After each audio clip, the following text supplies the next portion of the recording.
All right, y'all, we are entering into Virgo season this week as the sun makes its way out of Leo and into Virgo shortly after forming the first of two new moons in Virgo. This one at 0 degrees, and then on September 21st, we will have a new moon in Virgo at 29. So this truly is a new beginning. And with this new moon squaring Uranus in Gemini, Mercury really is leading the way. But Mercury is currently in Leo. So, what are the lessons that Mercury, being in the sign of the heart, the sign of fire, the sign of vision, has illuminated as it is retrograded and now is direct? So, what are the things that we are bringing into fruition that we must enact? But before we get to Virgo season, we are ending out the season of fire, the season of vision, the season of the heart, the season of Leo. And as we leave the season of Leo, we are also celebrating my birthday because I turned 44 on the 21st of this month. And I'm actually very excited because I'm leaving an 8th house year and entering into the 9th house, from the underworld into my sun. So what do I mean by all of this? Well, let's get into it. This is the weekly forecast for August 20th to 26th, which is the beginning of Virgo season, what I am calling, what does the body want and can we listen? All right, welcome back to The Stars, y'all, the show where I talk about life and spirit with the help of the planets, stars, and zodiacs, and a little bit of common sense thrown in there as well. I am your host and guide, Dr. Nicole Rouse, a storyteller who comes from a line of storytellers who weave and tell stories in many different ways. And here I work with astrology and ethnography to explore the stories of what it means for us to be human. Because right now the present is up for grabs. So who is leading the stories that will bring us into our futures? It is time to claim back what was stolen, which is the body, as a way to come into our humanity. So every Wednesday we check into the chaos we call society and ask two questions. What's the cosmos showing us this week?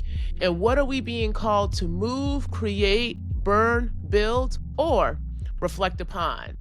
All right, y'all, before we get into the weekly forecast, there's some reflecting I've been going and doing as well. So if you followed me for a while on the various platforms I have, you know I'm somebody that believes in experimenting and playing. And I experiment a lot. I experiment figuring out what does and doesn't work for me, but also for those that I want to work and commune with, right? An audience that likes what I'm saying and wants to hear more. And so in order for me to be able to continue to create, right, I must receive as well. I'm a big person about reciprocity. We must break the hold that capitalism has in our understanding of relationship, but that doesn't mean that we just do the opposite and don't compensate people thinking that money is the root of all evil. No, it's the ways in which we see one another and resources, and do we understand it as an exchange versus an extraction? See what I mean? And so for me, I've been trying to figure out how not to be extracted from, especially being in the public, in which social media has really trained us over the past few years to see these spaces as consumptive versus reciprocal. So one way I do that is I have my Patreon, in which I put things that are more in depth, more teachings, more reflections, more community engagement behind a paywall, so that I am both compensated, I receive as I'm also giving. And so part of me with the show here, Yapping with the Stars, I started experimenting with putting parts of it behind the Patreon as a way, again, for compensation. And so the last few weeks I've been taking the weekly forecast breakdowns by day and making that only available on Patreon. When I thought about that, I'm realizing I don't think I really like that too much. I think that what I really liked about this show and why I wanted to do it was to be able to talk about how I'm interpreting the astrological transits for a week, and then being able to relay that out to others and with both reflection but also prompts, so that there is a way, even if you don't necessarily know astrology very well, you can start to play and engage with it, co-create with it, as a way for you to realize, for all of us to realize, we are the authors of our own lives. But there are ways that we, and places and terrains we must navigate in order to bring that story into life, right? And so what I decided to do is I'm going to shift what I put behind the Patreon. Going forward, I will have the weekly forecast available on the show, in which I break down what's going on, the major themes. And then the rest of the show, when I go more into the kind of storytelling and breakdowns and yapping, will be behind the Patreon. Because honestly, that also gives me a little bit of protection too as well, because I do like to share, but not everything that one shares needs to be so public. And I think right now in this time, we're going to have to rethink this idea of private and public. We're going to have to rethink this idea of quote unquote influence and how we are seen and perceived, because we are in, especially in the United States, but it is not only the United States, the rise of surveillance, a surveillance state.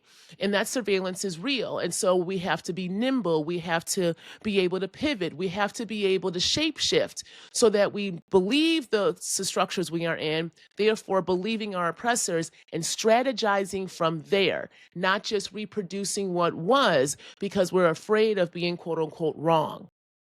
Do you want to be right or do you want to be free? And that question really is the central kind of essence of this energy this week as well for the cosmos, with this new moon in Virgo squaring Gemini. I'm going to get to that in a minute in the breakdown of the weekly forecast. So all that to say, y'all, if you are interested in hearing the full episodes after the weekly forecast, in which I'm kind of storytelling and breaking down and also bringing a lot more analysis into it, please consider joining the Patreon. It's a great way to support my work and also have access to other things that I'm doing. Tiers start as low as $5 a month. And at that $5 level, you'll have access to all the podcast episodes in the full length, along with access to my play dates with Curiosity, in which I curate playlists based upon the energies of the time in which we are meeting, which is bi-monthly. And I have prompts, and then we kind of just flow with music through the process as a way to learn how to become embodied and let the body be part of the knowledge that we are trying to bring up and out of us, okay? And then after that, I have other tiers in which we do things like salon and listening conversations. We just had a great listening conversation, listening to Solange's 2019 When I Get Home. We listened to it as a group online, and then afterwards we had like over an hour-long conversation about how we can start to dream and imagine by allowing ourselves to conjure and bring in ritual into our everyday practices once again, so that we become embodied and start to believe that body. And in doing so, the ways in which we see things. So for Solange's album, one of the songs when she talks about brown skin, brown liquor, she's invoking these images through the construction of color, right, which we call race, as a way to reinscribe the idea of what it means to embody and embrace who you are, right? So then in the conversation, we were talking about how, we understand concepts like blackness through the white imagination, and where you have a lot of theories that help us understand anti-blackness and the like. But then what happens if we don't use the site of the oppressor to theorize? What if we actually used us as the site of theorization first? Well, then I think Solange's album is one example of how we do that. And it's not going to be in the modalities of this kind of academic discourse. Many times it's going to be in the music, because that is how we transmute and translate culture and history through space and time. So that's one example, y'all. One example. I can go on and on. But if you're interested in that, and we also doing readings, we just read, we are in the process of reading Ring Shout. And so we'll have a conversation about that as a way to start to construct the idea of the story of the future by working with genres like horror. So what happens if we understand the oppressor that we are facing as a horror movie or a horror story? If they're the monsters, then what do we do to combat them? Right? There's different ways, different strategies that we can use in this present moment to help us understand different ways of living and being that we take action on. And that's the Patreon, y'all. So go ahead and join me there for more. And then finally, I do divination study sessions. So if you're interested in learning more about how to read the chart through the logic that I use, I do break that down bi-monthly as well at the soundscape level and higher. We had a great conversation last night. We were talking about the new moon in Virgo, actually. So I had folks look at their charts, look at this, tell the story of the full moon in Virgo that happened mid-March, and then with their charts, looking at where the new moon is happening, having different houses talk to each other, reconstructing that story.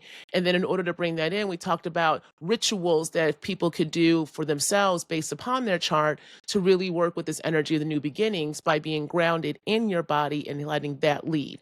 So just a couple of examples, y'all, okay? So join me there.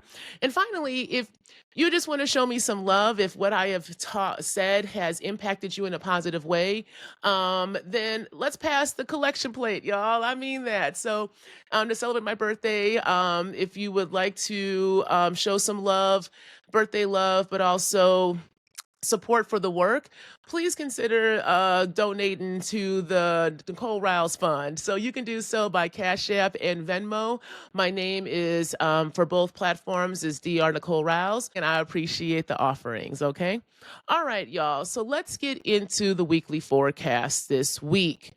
Now, what we have going on here is the moon will start off in Cancer this week, okay? So last week we talked about the moon being in those first three zodiac signs, and this week now we're moving into kind of the next three. So we're moving into the ideas of the body, mothering, family, nurturing, care, the self, right? And then Virgo, the ways in which we bring that self and our passions and drives into fruition in a kind of structured way.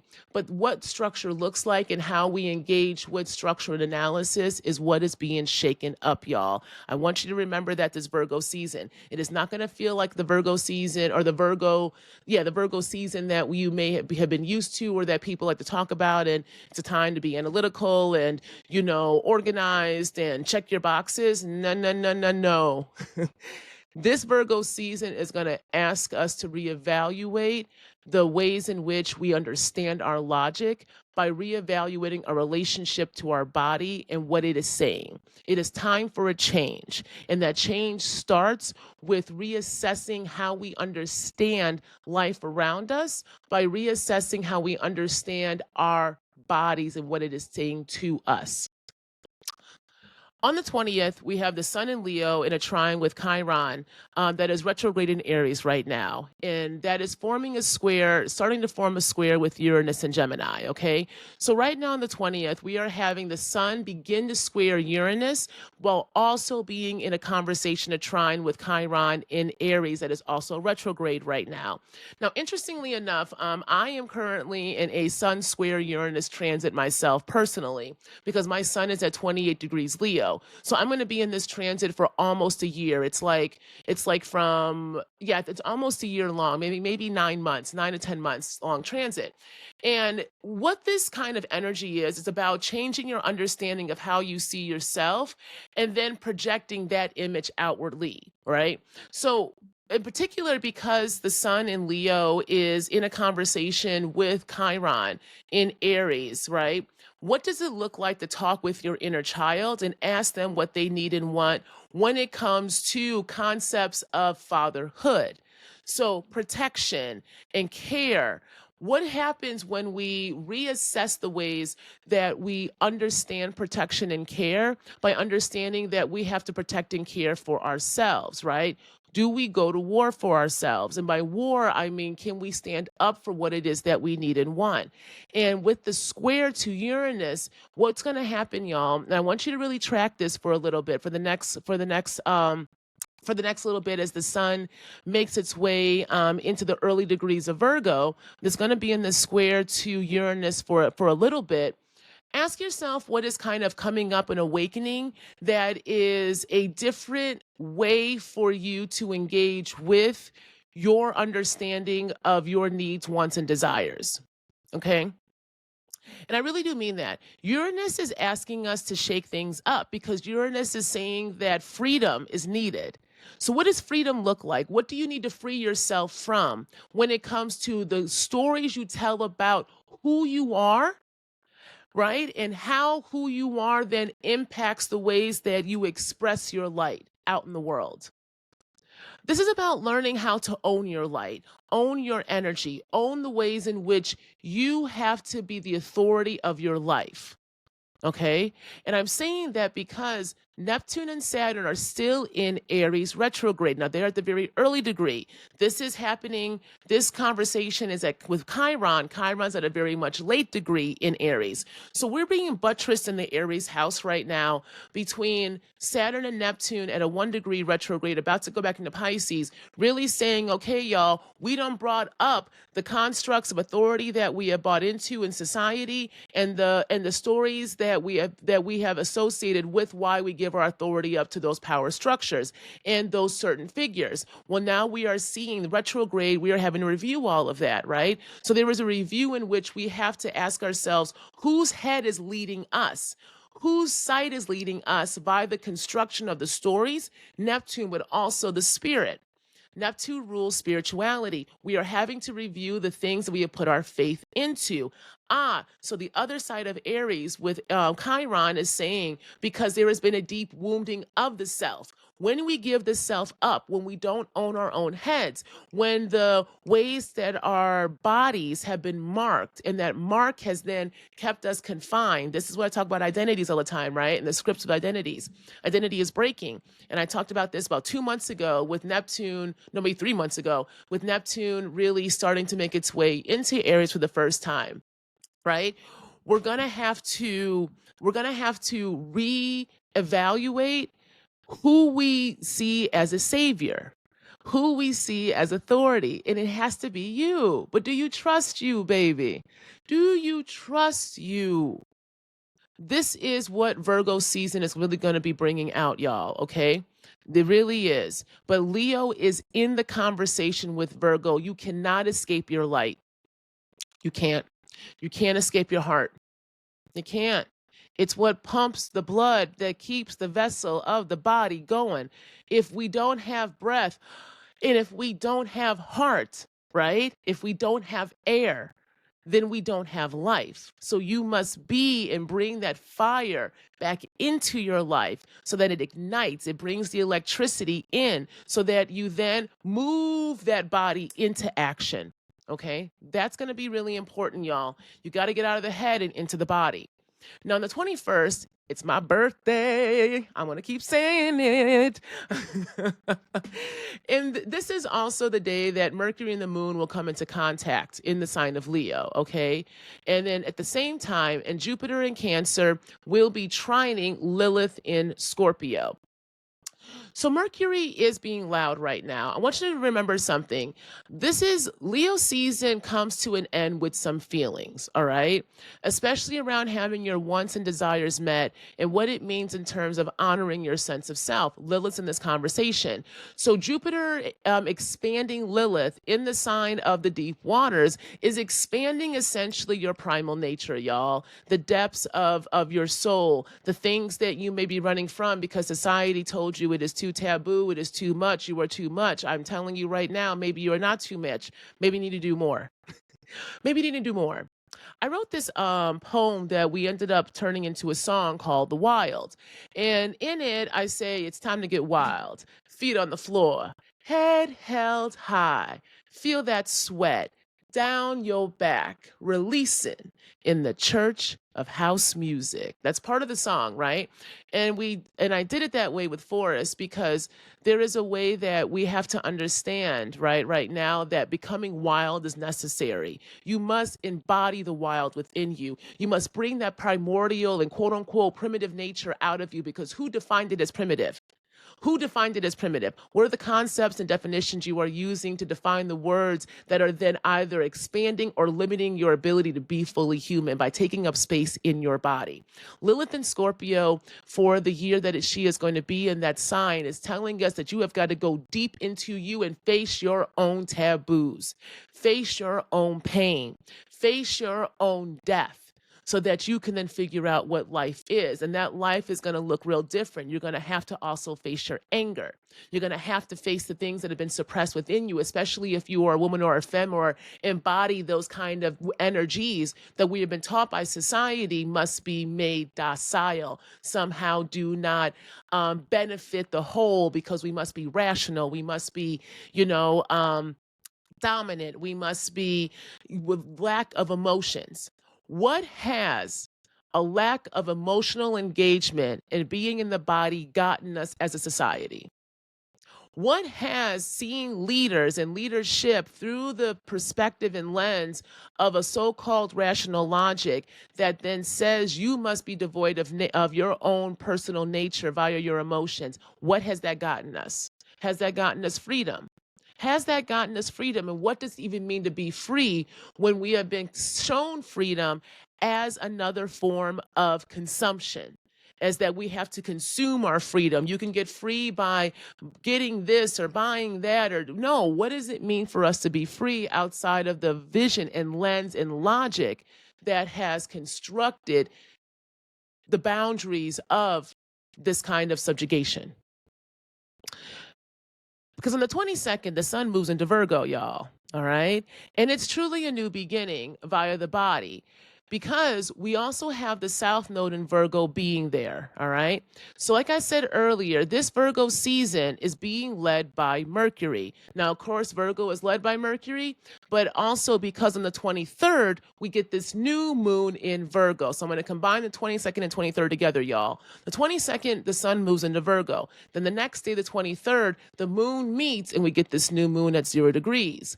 Now, the minute that the sun moves into Virgo, the sun will start to square Uranus and Gemini directly. And then you're going to get the moon meeting. So on the new moon and at the 23rd, we get the sun and moon conjunct, which is a new moon, squaring Uranus and Gemini. Now, Gemini is the other sign that Mercury rules. So we are in a Mercury-led kind of conversation. We are in a Mercury-led new beginning. But remember what I said about Leo season. Go back about 4 weeks when I talked about Leo season.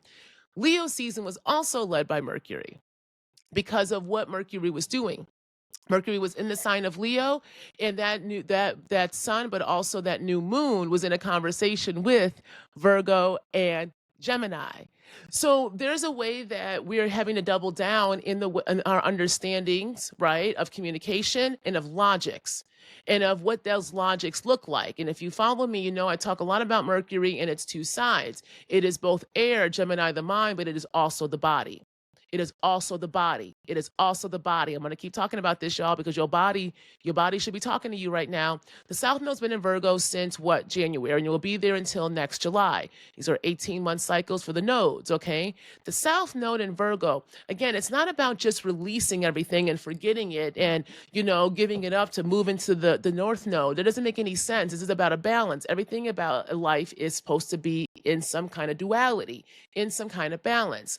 So then the South Node in Virgo is asking us to reevaluate the ways in which we analyze, the ways in which we understand where we are analytical.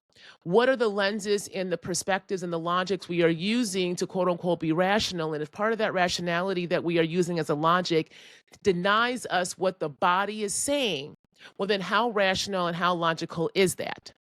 So we are being asked to release this idea that we can only sit in the mind because the body is another technology. This is about turning the body's technology on. And I've argued that when the North Node was in Taurus a few years ago, that was the beginning of this body activation because we had to release Scorpio, the kind of ways we have bounded ourselves. So in that kind of Scorpio, Taurus, North Node, South Node transit, a lot of folks felt that because it's fixed signs. And so the most fixedness of the chart had to be unended, had to be kind of moved. So I want you to think back to when that time was. So when was that? That was January of what, 22 to July of 23. All right, think about that time. And particularly when it comes to your body and your relationship to food, okay, the relationship to food and the relationship you had to how you then realized you needed to feed yourself in all kinds of ways. All right. I met a lot of clients and talked to folks during that time who said that their body was doing all kinds of it, either expanded or it contracted, what they could actually eat. Many people found that they had different food allergies at that time, had different taste buds, things about like had maybe skin issues, like it felt like they were having an excess of stuff. It felt like a purge, right? Because the body has to talk, and many times the only way we listen to the body is it puts us down. But then how sustainable is that? Burnout is not cute. I have been through it a lot, okay? And I'm realizing the older I get that it's not worth it. It's not, the body is finite. It is a sentient being that has wants, needs, and desires. This idea that the mind is over the body, the kind of constructs of society that have been really pushed to us, especially these last couple of decades via social media, right? Via the kind of imageries that we are projected and presented upon about always healing yourself and being on these journeys of self success, right? And you can mindfulness your way, just get up earlier and train yourself to move past the limitations of the body, right? We are not all athletes. We're not professionally paid to even to do that. Even if we were, that is not even how athletes are trained. I'm a former athlete and I used to be a coach. You don't train athletes if you want them to be successful and to be sustainable to ignore their body. You actually train high class athletes to be so far in the body that they understand what is going on. They can work with their tool, their vessel, their technology, because it is their body that is the technology and tool that is being engaged with. So you got to know how to use it. Okay. So why am I saying all that? Because that is the new beginning, y'all. This is the new beginning that requires an ending. Okay. Now, in a square to Gemini and in the sign of Virgo, this new moon in Mercury is being led and ruled again by Mercury. But since Mercury is in Leo, your Leo house matters as well right now. And it helps you construct the story of how you work with this new moon energy. Okay. Because we are being asked to pivot in a big way our knowing and bring in new perspectives, because there is going to be something that is new, that is a bit shocking, that's going to come out as well around this time. Again, I don't necessarily do mundane astrology, I should say.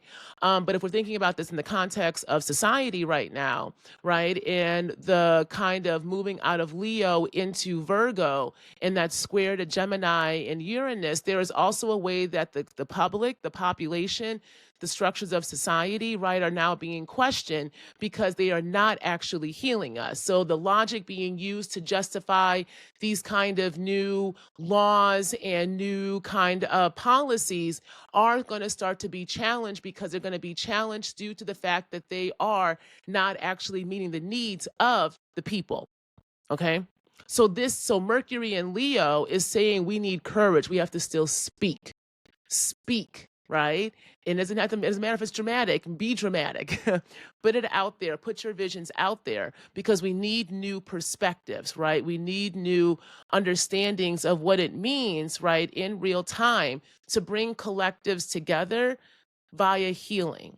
Remember, Virgo is the sign of healing. It is the healer. It is one that heals through analysis and logic. And so if we are sick as a society, right, if we are not able to have our needs met, then logically, the logic we are using makes no sense. So what is the new logic? What is the new perspectives that we are needing to introduce into our lives so that we can have the revolutions and freedoms we say we want? Because Uranus is about freedom. So square this new moon, what does freedom look, feel, smell, taste like to you? And if you believed that in your body, then what action would you do? This is about action, y'all. If you are kind of putting down new manifestations for this new moon in Virgo, it will only work if you do something that day. You must make the offering. The offering is the action. So say you want a new beginning when it comes to friendships, say 11th house. I'm a Scorpio rising, so it's 11th house.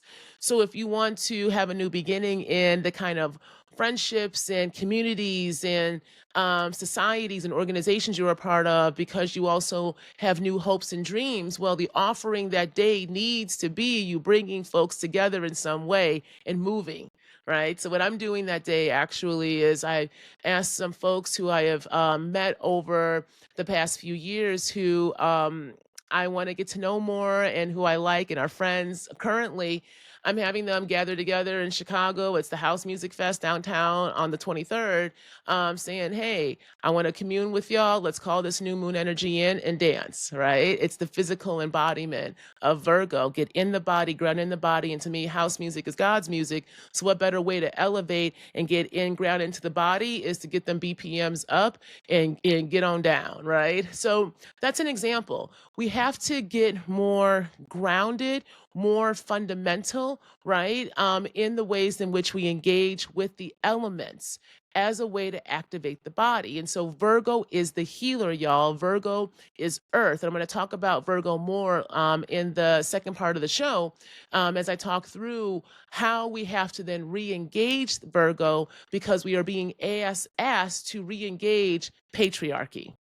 Okay, we are still in this story that when Jupiter was first made its way into Cancer and it squared Saturn and Neptune in Aries, that was the beginning of a year long analysis and conversation around the ways in which we understand family and care and nurturing and mothering and all of those things, how we have to then reascribe those because the ways in which we've been taught that by the systems and structures of power, right, no longer actually give us the care we say that we need and want. So if we are trying to bring in new worlds, if we are trying to imagine new realities, right, by constructing new stories about how we lead ourselves and one another into these new worlds, well, then one of the ways we have to do that is at the ground, the foundation of society, which is the family. This is Cancer, the land and shore. How do we bridge the relationships of the past into the present so that we have new futures in which there are sustainable where the family matters right now the most, and how we construct the family, right? How we understand the kind of quote unquote roles of the family. There's a reinscribing of all of the foundations of society right now that have gotten us to buy into the power structure that is now crumbling. It is crumbling. So, does the nuclear family make sense? How you define mother, father, child, brother, sister, even pet, do those make sense? Does that get you free? Or does that keep you confined and trapped? Right? What happens if we bring a new genius, Uranus and Gemini, into the mix? Well, will it be chaotic? Hell yeah, because it is change. Change will always bring chaos, especially in a society that has fed us change as nothing more than a reproduction of what already is. Well, now here we go, knocking at the door, right? Is the outer planets all changing signs? And that grand trine is still in effect. So anytime I'm talking about an outer planet, meaning a personal planet in a transit, remember that that outer planet is talking to the other two outer planets. So anything that outer planet, one of them, both of them, all of them are touching on the inner planet means that that part of your life and our lives overall is undergoing a massive death and rebirth. Why do I say that? Because it's change. Change will always bring death because change is a part of life. The only thing constant in life is change. So, therefore, change is life. And since life and death are in an intimate relationship, one begets the other, change is also death, right? And death is more than just the physical act of dying. That is one aspect of death. That is one event of death. But death is an event that is biological, cultural, political, social in nature. Okay. And right now we are going through a true social, political, and cultural death because the structures that were told to us, purported to us to be so strong and foundational are cracking at its feet. And so now we're seeing power trying to shift the story, shift the conversation, right? But if we know that they are a shifty motherfucker, believe it that way, then how do we then re-strategize, right? With that knowing, well, you got to turn the body on. You got to understand what the body needs and wants, right? As a way for us to heal what has been taken from us, which is the body. So this is why the heart matters. Mercury and Leo. What is your heart? What does your heart want to say? Right? What does it need to speak? What does it need to feel? Because Leo feels deeply. Leo energy is one that is actually very caring, just like Cancer. It's the luminaries. They illuminate out, they reveal, they provide the vision and the light. So then what light needs to be shined and needs to be spoken out so that we can fully start to really heal? And healing is not just in the mind, y'all, it's in the body. It is not an individual act, it's a collective act. Uranus, Gemini, square the new moon in Virgo. Do shit differently. Let us think about and heal differently. Let us analyze differently. Let us stop self betraying ourselves because we do not believe ourselves, because we are not in our bodies. Therefore, we are using the mind's logic that is not necessarily logical. It is just what has been conditioned by the structures of power, right? To get us to do what? Ignore ourselves. So then the first thing we learn how to do is self betray. In the South Node in Virgo, saying, baby, we ain't gonna do that no more. We ain't gonna do that no more. Let that shit go. Let that shit go and move into the flow of the collective, but the collectives can only be in flow and have a grounding in what the spirit of that collective really needs once we have grounded in the materiality of our existence in the mundane, so that we understand in the mundane how we then connect in spirit. All right. I'm going to get more into that later on in the show. Now, on the 24th, we still have the sun squaring Uranus, okay? And because Uranus, again, is in a conversation with these outer planets, and they're all at 1 degree, whether they be direct or retrograde. So Uranus is direct at 1 degree, but then you got Neptune and Pluto retrograde at 1 degree. 1 degree beginnings. This truly is a new beginning, y'all. It truly is a new beginning, and new beginnings aren't always easy at all. It's a lot of mess. It's a lot of figuring things out. So, South Node in Virgo is also releasing the kind of performance and facade of having our shit together, because the axis of Virgo and Pisces not only being the axis of service and surrender, but it's also the axis of mess. It's the axis of mess, y'all. Virgos tend to have a lot of internal mess, and so you try to kind of control it with analysis, right? With the checks, with the kind of facade that if I can just make it into a list, then therefore there's order. Pisces can work with kind of mess and disorder by just being out there and disassociating many times, right? So right here, what we're saying is this is the beginning of something. So we have to be able to sit in chaos and mess. What if we worked with it versus having it worked us? What if we understood that it is part of the process, that you must destroy the idea that there will be order because we don't have order to begin with. We are already living in a chaotic mess that is constructed as some kind of rational order. But if this is rational order, then do we want to be rational? Right? If this is sanity, as I said before, do we want to be sane? Lilith is in the conversation because she's saying, why would you in Scorpio, baby, time to get wild. Feet on the floor, head held high, right? Feel the body and allow that to lead you into true freedom making and taking. The revolution starts in the imagination. I said that last week, and I'm going to keep saying that. So whose imagination are you using and why? What logics are you using to construct those new worlds? And if the logics that are being used to construct the worlds that we are in are not working, then we must release those logics and go into some other ones. Again, the body and spirit. But it's got to be grounded in a logic itself. It's not that you give up this idea of Western knowledge production only as having no value. No, you must understand what it is about these different systems that actually can then be brought together to make sense into new systems of logic. Okay, this is why I combine and work with ethnography and astrology, right? Being trained through the Western knowledge production institution of higher education and then teaching, right? I've taught this shit for a long time before I left. There was a way that just relying upon that logic did not make sense to me. There were so many things that were missing. Theory, again, is a great way, and a lot of the decolonialist and radicalist theories, to me, and theorists were channeling. They were helping us understand how to make sense. But because it was filtered through the colonial institution of higher education that needs a hierarchy of knowledge, right? Then I think a lot of that spirit got flattened, and then all we know how to do is reproduce versus actually creating, especially in the last few decades, as the academy opened up to quote unquote more at the margins, well, then the floor kept moving about what is considered intellectual. And now we're living in a time in which you got folks who are trained in some of the quote unquote highest and most prestigious institutions in the land, but because they occupy a black body and black skin, they are then being asked to sit at the table with folks who barely understand the topic at hand, because they occupy the positionality of whiteness, either in the body or in its proximity to it.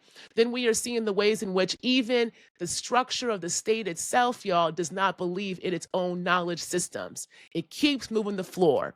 So if the logic don't make sense, then stop trying to rationalize nonsense. Move it into a different type of sense. Okay. Again, doesn't mean you just negate all of it. You understand that the logic is there, the ways in which we rationalize are there. But if the structure itself does not even buy into its own methodologies, it doesn't buy into its own pedagogies, right? Then you got to ask yourself, who and what is this logic for? And is it meant to just confine us versus liberate us?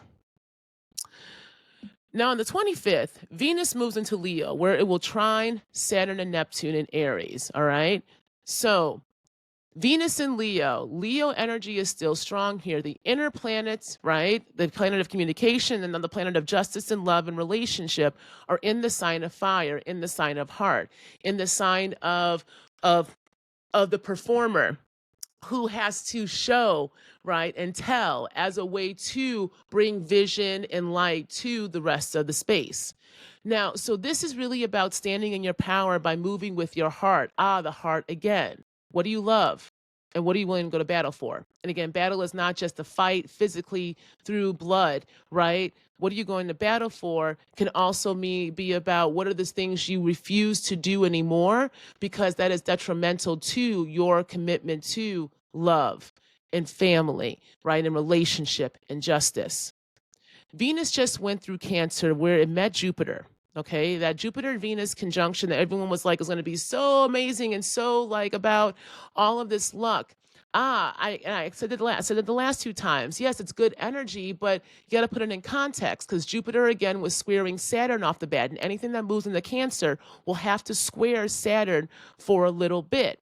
So when Cancer and Jupiter met, that was expanding our understandings of what we need for care and nurturing, right? So it may not have felt necessarily great if that expansion, if that revelation had us see that we don't have the care and nurturing we need, or we're not providing what we thought we were, right? And so now Venus is in fire. She went through the waters and now she's in fire, ready to go and battle for what she has love and passion for. So this is creative energy, y'all. Leo is creative. Fire is creation, okay? So this is creative energy. And Venus is about culture and culture working and not just, justice and love and relation, but it's also the culture of society. And so right now we need to take back our cultures, right? And how we are being asked to perform our allegiance to power. So this is a time in which we're going to be highlighted. I wouldn't be surprised if we're going to start seeing more showdowns between the state and the actual nation state in the United States, and then kind of more localized positions of power, so governors and the like, as we are seeing right now. But also this is about the people, right? Us, because these are personal planets. How you are personally impacted does matter. So can you allow that your heart to give you the courage to stand up for what you believe in? A part of that is releasing the idea that you have to be right, or that you have to be nice, or that you have to do it a certain way. All bets are off the table. We have to reconstruct new strategies for this, okay? Also on the 25th of August is my roommate Sean's birthday. So happy birthday, Sean. He will also be turning 44, as I will as well. So we got a lot of birthdays in my house these next couple of weeks. So next week, I'll be wishing my other roomie another happy birthday as well. And then finally, on the 26th, Venus will now be directly opposing Pluto. So again, anything that comes into Leo right now at an early degree will be opposing Pluto. And along the line somewhere, as Pluto makes its way further into Aquarius, anything that comes into Leo will have to face off with Pluto, right? And right now, with Venus opposing Pluto at 1 degree in the 26th, Jupiter is still trine Lilith in Scorpio, and Lilith is still in that square to Mercury in Leo.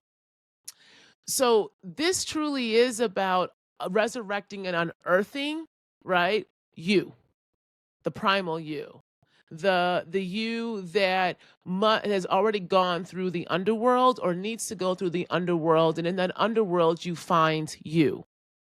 We can't be afraid of ourselves, y'all. We can't be afraid of our passions. We can't be afraid of our drive. We can't be afraid of our love. But we are taught to be afraid of ourselves. We are taught to be afraid of ourselves via judgment. So we judge ourselves. This is how Virgo energy to me is manipulated in these colonial projects because of the properties of Virgo that I'm going to get into again shortly for the Astrology 101. But this week right now is asking us to take ownership of new beginnings by taking ownership of the logics that we rely upon to construct our realities. And what happens if we allow ourselves to truly dream, to truly explore different realities, to get into the kind of chaos and play in its waters, play in its imaginations, play in its thoughts. Uranus in Gemini is doing some work right now because Uranus knows how to go to work. Uranus does things very quickly. In the sign of Taurus, it had to slow down because in showing us the ways in which we have slowed down in certain aspects of our lives, Uranus then had to do that deep root of rooting out things, right? It had to do some root work in Taurus, in Earth, getting into the body, getting into the uncomfortability of asking us, is this truly stable? Are we really stable and secure, or are we lying to ourselves? Because the structures that are telling us that we are safe and secure have been lying to us. So now that it went through that deep mud, right, air into Earth, having to uproot all that stuff, it can now sit in air, it can fly, it can go. So this is energy that is requiring action, y'all. It's requiring action, but action not in the mind, in the body. It's squaring. I'm going to keep saying this. So if you want to manifest on this new moon in Virgo, if you understand it as a new beginning, and you want to look at the house in which Virgo occupies in your chart and look at to see what that house represents, and you're like, okay, I'm committing to leading in a new way of being, okay? If that's what you want to commit to, then you must take action. The offering must be your action to whatever you are trying to, quote unquote, manifest. All right. This is not sitting in the head. This is taking action in the body so that you are taking responsibility for your story.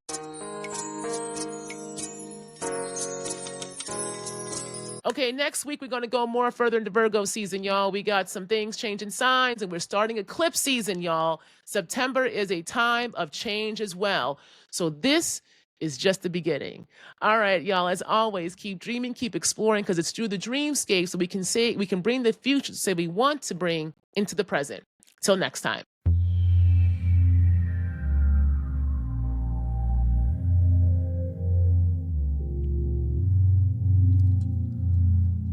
I don't want to be right. I just want to be free. Like Michelle sang. The cosmos, where we come from. The light that lit the way for our ancestors in the dark of night, when they had to leave the spaces that tried to steal their breath and life. Reworking, while also learning how to work with the land that was also being worked. A land and people under duress. The trees did not ask if they wanted to participate in such brutal practices. Yet here they were. Here we are. All beholden to a power structure that only knows how to take and never to give, while telling us this is the right way to live. So I don't want to be right. I just want to be free. As Michelle say, the cosmos.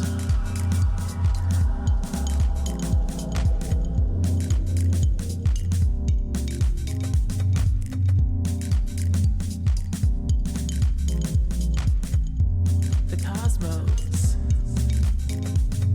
We'll learn, imagine that freedom lied in parable of the sower that sowed the seeds of earth's seed that wanted to bring humans back to the stars, to start again, to start anew. Remember where we come from and who we are. The stars that lit the way, that guide the light. The moon that holds the tides of the waters. Our connection to earth and land. As above, so below. Yet we don't know, because we have lost the above and the below. So I don't want to be right. I just want to be free. And journey to the cosmos.